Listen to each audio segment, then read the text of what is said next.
I'm Matt Richardson, and this is That Black Mermaid Man Lady Oracle reading for the week of Sunday, October 2nd. So, what I see here are four cards. One says the ancestors in love, the other one says Sweetie Junior and clarity, and these two are for the possibilities in our lives. And I think that, one of the things that's on the Sweetie Junior Clarity card is the number 8. And 8 in my world is Obatala, and Sweetie Junior is in all white. And for the ancestors, there are faces and the word love.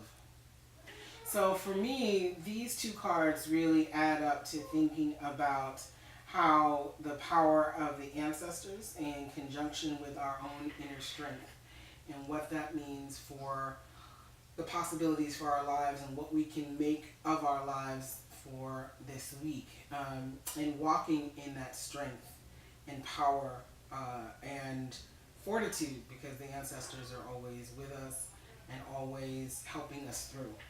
So that is what I can see here. One of the things that's on the back of the Sweetie Junior card is just thinking about the extreme power that we can tap into for ourselves, and if we don't tap into that power, how it can present some obstacles. And so here are some of the obstacles that we have. We have honeypot, and it says change in number 9. And in my world, number 9 means Oya.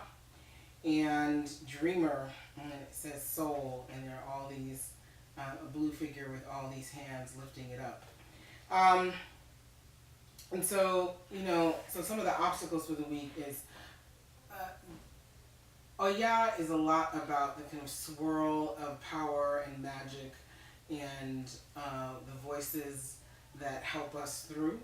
And just as with the Sweetie Junior Clarity card, the other part of that is a kind of confusion.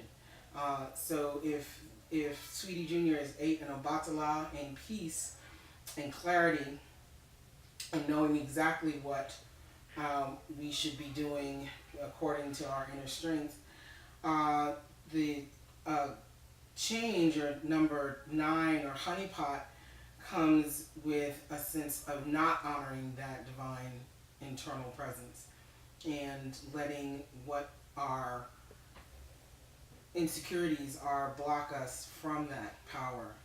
And that brings some confusion. And instead of change being something that happens with the flow of our lives, it's something that happens that we block, and therefore really can be an obstacle. And dreamer and soul, there's one thing to, and this card is like the dreamer is being lifted up. Well, there's one thing to be a dreamer and to dream the world, and there's another thing to be a dreamer and to not believe in that dream, or not believe in your ability to dream. So both of these things, a kind of sense of confusion and